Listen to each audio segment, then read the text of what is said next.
This is a review of the STm5 compressor sustainer pedal from Guyatone. I've been making a lot of use of this pedal with my band, and I've been using it on just about everything that I do, just to seat my sound in the mix well, balance out my sound, and gives me a very natural color. I'll be using a Minaric Lotus Studio Extreme through a Fender Blues Junior amp with just a little bit of reverb on it. You have three knobs across the top of the STm5. You have the level, sustain, and attack. Below that you have a color switch here. The color switch is really useful. Whenever you compress a sound, you dampen the high end, so those high frequencies are lost, or they're at least very dampened, and what you need to do is bring those back in. If you put this all the way up at the top, then you're going to get a brighter sound. You're going to help balance out the use of the pedal. And then if you put it in the middle, you're going to bypass that. So if you want that warmer sound, that compressed type of sound, then you can have that. And then if you put it all the way down, then you can really warm up your sound. Many times what I'll do is I will leave it bypassed or bring it up to 1. We'll go over that a little bit later. The input attenuator is for your guitar, so if you have hotter pickups, you don't want to overload the STm5, you can turn this more counterclockwise. If your pickups are more passive and have a weaker output, then of course you can turn that up to get a louder output. Now going back to these knobs up here, the level is just simply going to adjust the overall volume of the unit. Sustain is going to adjust the amount of compression that's on your sound.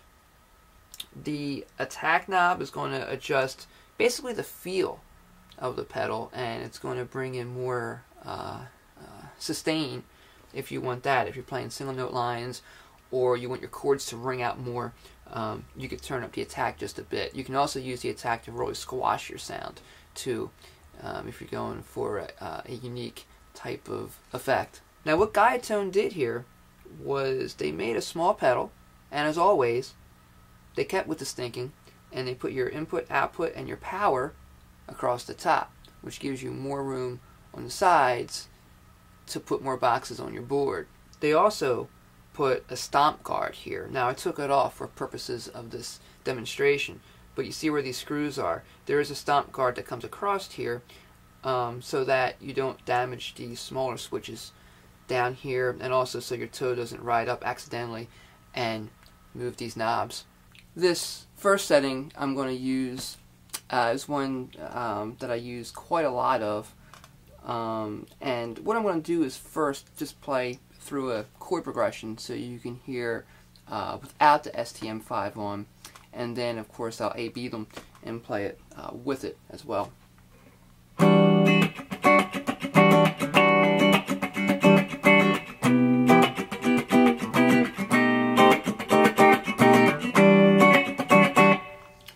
Okay, now what I'll do is I'll kick in the STm5, and what I have here is the level up at about 12 o'clock.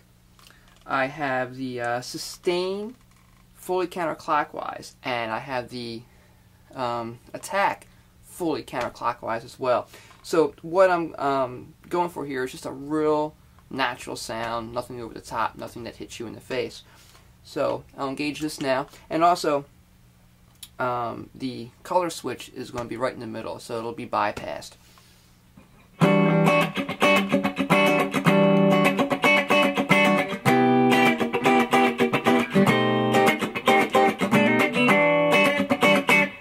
So you can hear how it's going to tighten up my sound all of a sudden. It almost sounds like my strings get tighter, and it puts a nice ceiling and a floor on my sound.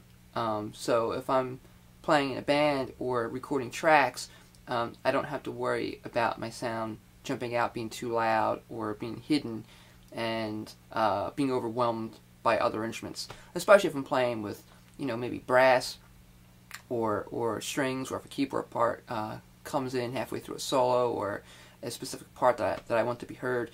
I'll be sure to really stay in the mix. So now if I just show you what the color is like, if I turn the filter switch here all the way down, it'll give me a warmer sound here now. So if I'll just play an E string, and I'll move it all the way up to a brighter sound, you can hear right away that it brightens it up. Again, all the way down, and then I'll go to position 2 and then 3. 2 will be bypassed, and then 3 all the way up will be bright.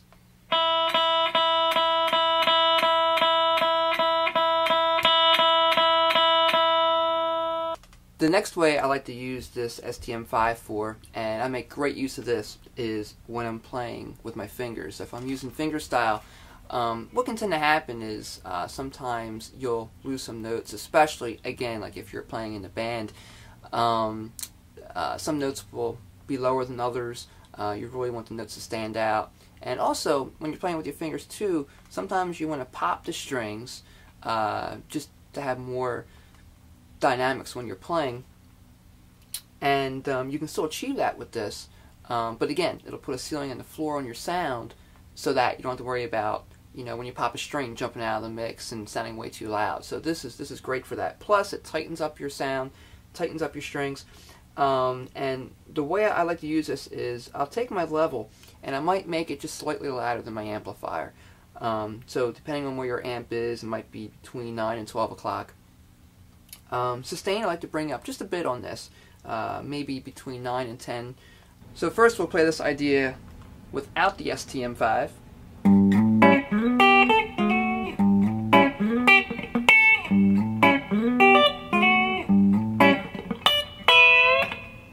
And then with the STm5. And you'll hear how the compressor, the STm5, gives my muted strings a much more percussive quality to them.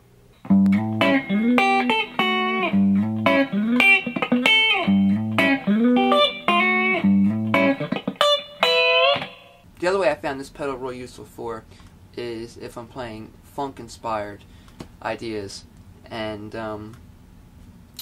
this really helps to tighten up your sound. If you're doing a lot of muted type things, a lot of string dampening, single note ideas, right into chords again. The single note lines that you play can be lost, the chords can be too loud, and what the compressor does, the way I have it set up right now, is it's really going to squash my sound even more. I'm really going for more of an in-your-face type of effect than I am a natural sound, because when you use the compressor in a more natural sounding way, you don't really know that's there. Everything just kind of levels out, and you know it's there, but no one else really does. Now I'm really going to squash the sound. So I have my level up about 12 o'clock or so, sustain and attack just below 12 o'clock, anywhere between 10 and 12 I find is really good for this type of sound. I have my filter or my color switch here bypassed, and we'll play some ideas first though without the pedal, and then I'll kick it right in so you can hear the difference.